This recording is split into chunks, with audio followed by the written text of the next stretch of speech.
Ladies and gentlemen, tonight I would like to briefly talk about two words, impact and relevance. I don't know if I'm just hyper-reflective after 33 years now in this industry, or my 61 year of age, or the many challenges all of us have faced the last couple of years. But after our 2022 convention, I became more and more focused on those two words, impact and relevance. And I've questioned Wild Sheep Foundation, and I've questioned myself personally against those. Are we impactful? Are we relevant? For the past decade, at our Spring Board of Directors meeting, we do a deep dive into our mission statement, and we review our vision, our purpose, our mission, and our values. We look at each component and evaluate if they're still valid and they're still applicable to our organization and our business. Are they still relevant? This past spring, we modified our vision statement to include relevance as part of our desired state. And our vision is to be the best managed, most respected, influential, and relevant conservation organization benefiting wild sheep worldwide. But just changing a vision statement does not make us more relevant or increase our impact.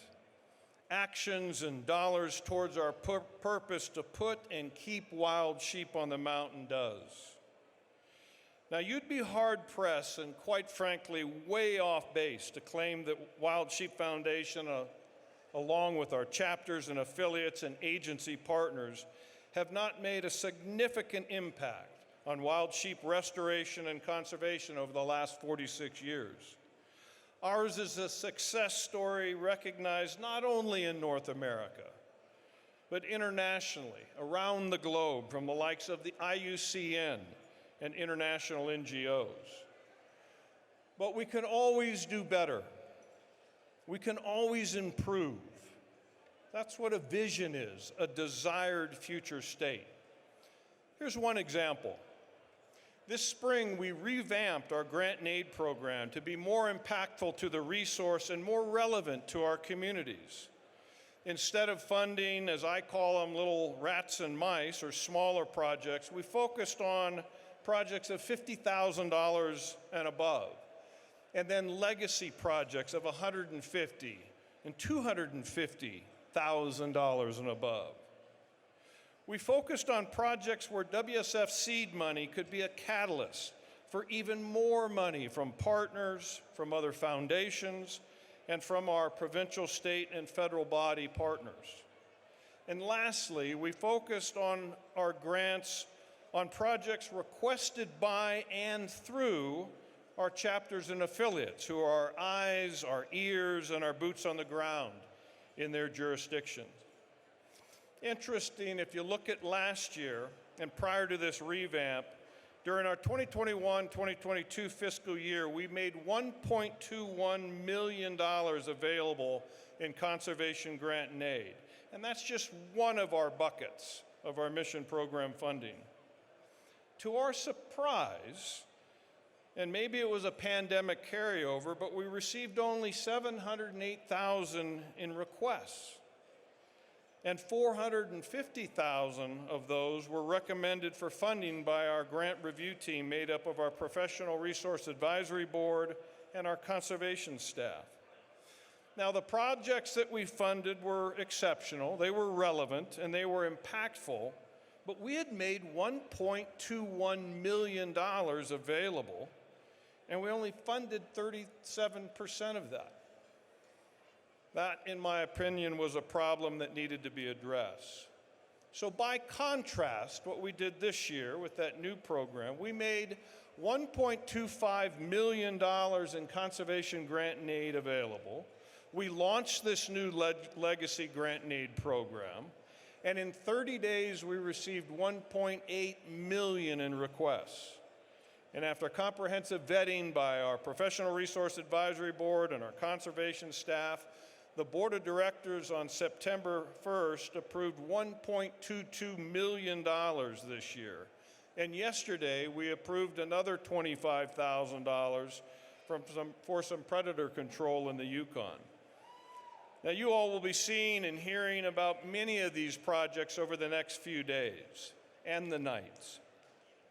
Now, interesting enough, and I said there's multiple buckets, this $1.22 million added to the $1.4 million in education, advocacy, and industry support grants, plus what we anticipate doing this year, probably another $4+ million in conservation permits that will direct back to state, provincial, tribal, and federal bodies. That's another $6-some-odd million that we'll be directing to better wild sheep. That'll be the 5th consecutive year in a row that we have spent and directed more than $6 million in mission funding. Yeah. Friends, that is impactful to our mission, and that is being relevant to our members, our communities, and most importantly, to the wild sheep resource. Another example is our youth programs. And I listened to our youth program coordinator and education coordinator, Ryan Brock's presentation at our board. That man, over just a little over a decade, has impacted the lives of 103,000 young men and women. From an austere start at our first youth wildlife conservation experience that had about 160 kids, to now this year with over 1,000, and then working with our chapter and affiliates, many, many more thousands. Ryan and his program are impactful.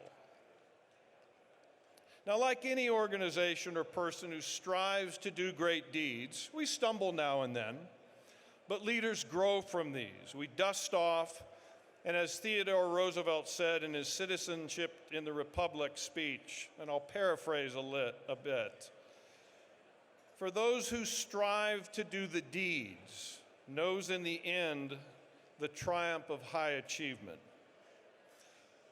Ladies and gentlemen, we've got a great convention for you.